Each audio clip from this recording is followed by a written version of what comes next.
The kamikaze drone from Iran, called the Shahed 136, with a Russian-designated name Geranium-2.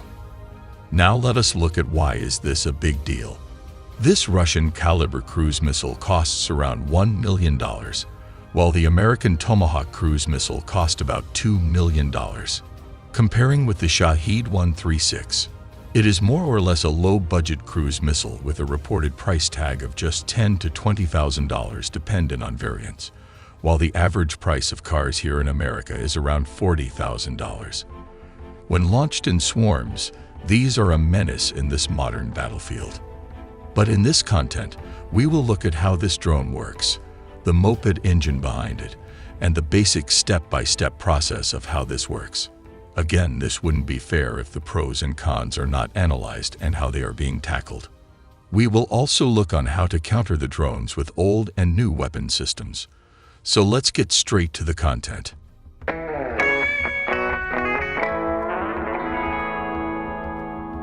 This is the Iranian Shahed 136, a modern single-use loitering munition, or some might call it the kamikaze, or suicide drones.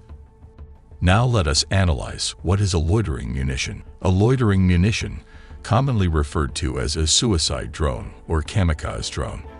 Loitering munitions are cheap, rapid response time against hidden or covered targets that appear for short periods of time, without positioning high-value drones close to the target area. It has its advantage and disadvantages, which would be clarified throughout our content. Now let us look at the specification. The drone has a reported length of 3.56 meter with a wingspan of 2.59 meter.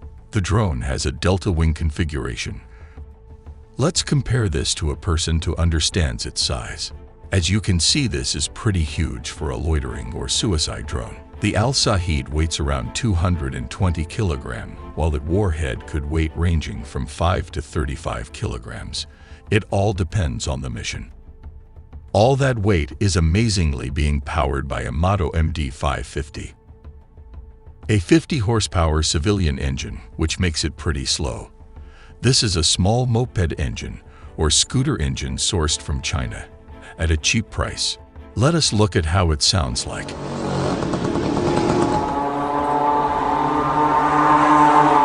The soldiers on the battlefield reported it sounded like the World War II German planes, the Stuka.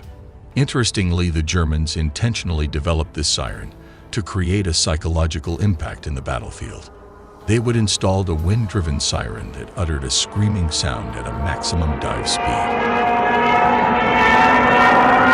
But instead of the German Stuka siren, in this modern battlefield, you will be hearing a two-stroke moped buzzing in the air, which would be soaring through the sky. These are reported to be the flaps located just beside the two-stroke engine, and these are what are called the elevons, which function like the elevator of the plane. From what we know, the Al-Shahed drones are guided by GLONASS, or anti-radiation seeker, located in the middle of the fuselage.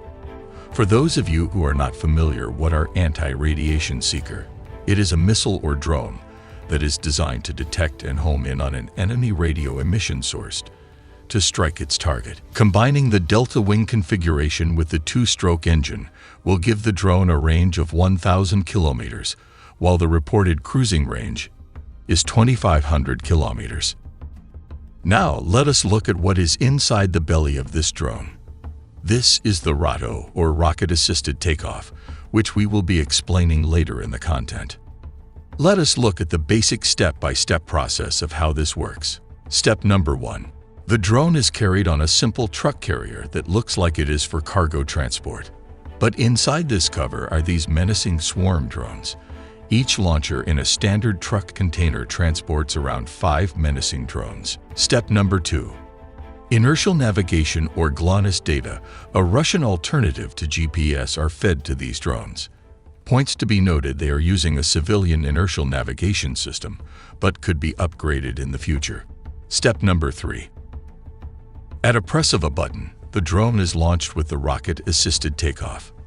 This rocket-assisted takeoff is ejected just like this. This was installed to reduce weight and efficiency and let the two-stroke engine take over. Step number 4. As these are swarm drones, a total of 5 to 10 are used all at once to overwhelm the enemy air defense system. Step number 5. The drone will be loitering at extremely low altitudes, which would make them difficult to shoot. The UAV drones would be operating in a swarm. In addition, the Al-Shaheed 136 are quite small and have a composite structure, which makes them difficult to detect with the help of radars. Step number 6.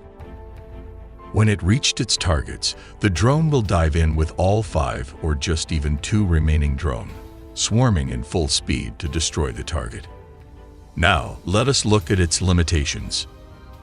The precision of the drone terminal is derived from commercial inertial navigation system. If this is jammed or disabled or obstructed, both of these could stop the drone from getting to its target. As stated, this drone is flown at very low speed.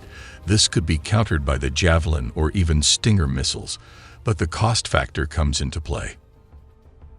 The solution is the Gepard, which is an all-weather capable German self-propelled anti-aircraft gun with built-in radar. These could counter most of the kamikaze drones at an effective range of 5.5 kilometers. The second cheaper version is the Soviet Union anti-aircraft gun Zu-23 used by Ukraine. It was designed to engage low-flying targets at a range of 2.5 kilometers, which are battle-tested against these drones. Considering all these limitations, we have to remember these are swarms drones, operating in a group of 5. One drone could always get past the defense system, and thus create a dangerous weapon to the modern battlefield. At AI Tele, we produce basic engineering content regardless of countries or race. We love to know how stuff works.